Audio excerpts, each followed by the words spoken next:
Welcome to the Running Network Show. Join us each time as we explore the people, the places, and the events that shape our great sport.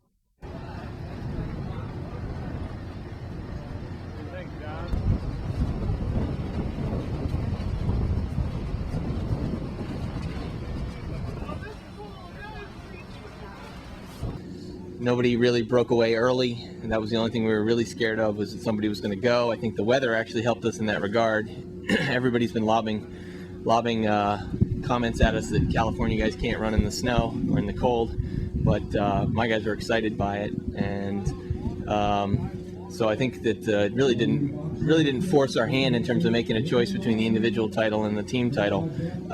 Once things started to break up, after about 7K, the instructions they had were to make sure that the team title was squared away, look around, communicate, and if it was done, then they could go for it. But until the team title was sorted out, we weren't chasing individual titles.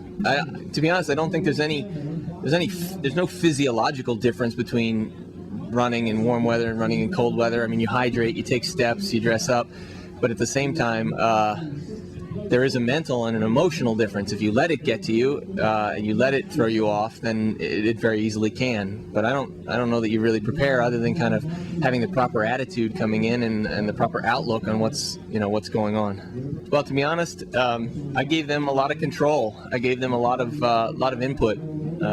They knew what they were doing. They know what they are doing. You do a lot of listening when you come into a group that's that experienced. They know how to get this job done. I mean, they've done it before. They're a great collection of individuals, a lot of different personalities. I think they strengthen each other through their different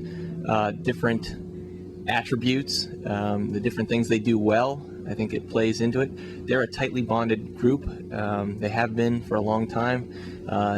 Our front runner today, Ryan, he's the baby of the group. He's just a junior. It's a bunch of old men compared to that. I mean, we've got some guys that have been around for quite a while, and so they've been a part of a lot of team races like this. And it basically comes down to letting them do what they're prepared to do, letting them do what they know they can do. So. Well, it changes every time you go in. I mean, a race plan's never the same usually, and you have to adapt as it goes along. It didn't quite go like I wanted it to. The outcome was fine, but I didn't feel too good today, and so I had to kind of base my race plan off of that. I would have liked to get off there a little bit more and help out early on, but I really didn't feel like it was right for me right then. So I had some side stitches early on. And I think I was just, you get tense from the weather and stuff, so I think that that's what it probably was. And I mean, these guys were out there too. They know how it felt. Your legs, like in this cold weather, your legs get cold and your breathing doesn't feel right. And that's kind of just, I think it was something that everybody was dealing with. So I thought for me it was better to stay back early on. So my racing this year hasn't been too. I guess it's just been kind of hard season. I mean, I've won them all, but it's just trying to get back into racing after taking that long off.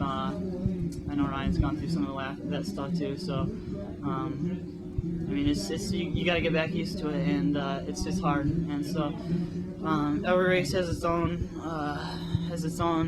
outcome and its own difficulties, but this is definitely the hardest. I mean, Ryan pushed me all the way to the end. So I've been running with those guys for 3 years now, and just to be there is such a pleasure. And really, that's what that was about. We're not there running. It's about everything is based on what our team was doing and staying together. And there was never any I'm gonna try and win this thing type of thing. It's always like, where are my guys at? How can we run this the best so that we can have the best outcome? And 24 points on it, that's pretty amazing. So we accomplished our goals. Started focusing more on helping the team by keeping my own head on and running well. So. What's it like to run as an individual? It felt kind of strange not having a team around, especially with the warm-up and the stretching. Kind of by myself, so I was concentrating more on the race, which is kind of a funny feeling. But I run most races with the team, but also for myself. I try and do the best I can to help the team out. So I just ran my own race like I normally do and just stuck in as much as I could. I didn't think about the end of the race until we got there. I love to run. That's why I'm here, because I just love to run. And so I led the whole thing because I love to run, and that was the pace that felt good to run today, and that was the best pace for our guys. And I wanted to break the wind for our guys, to do whatever I needed to do to help our team out. So I was trying to be patient. I wish, in retrospect, I wish I would have been a little more patient and just put all my energies into one big surge, because I feel like I kind of spread it out over a little too much. And 10,000 meters is about 8,500 meters too long for me. So he said that was a great race to watch. Not a smart race, but a great race to watch. And I agree with him. That was a dumb race. It was, I mean, I didn't run smart, but like I said, I was having fun out there. And I'm really, in hindsight, I said in retrospect, maybe I would have poured it all out in one move, but I really had fun out there, and that's what it's about. So, well, this is a whole new level.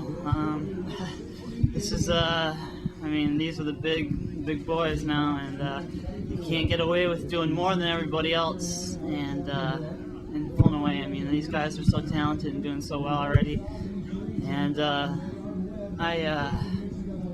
this means a lot more than me, because I think more of what the hard time I went through the past year, and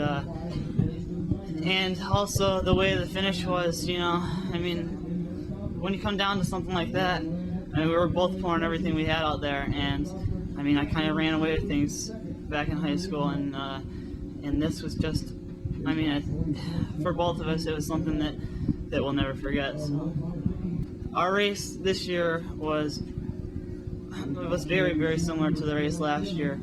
How the race played out and everything, and the finish. Well, I mean, it's just so fortunate to have the great teammates like we do, and we just tried to run together, work as a pack, we work together, and like in conditions like this when it's cold and windy, it's really helpful to have your teammates all around you. I'm just so proud of the guys. They ran so great. Well, what were you guys talking about? I mean, there's some people that said this was 2000, that in the cold of Ames, that Stanford maybe underperformed a little bit. So were you guys coming here sort of especially motivated? Yeah, I think we wanted to prove that we could run in any conditions, and we're a little bit older now, and a little more mature, and we weren't really worried about anything we couldn't control. We just wanted to work on just running our best and working together and packing. So we just kept talking and communicating, making sure everyone's all right.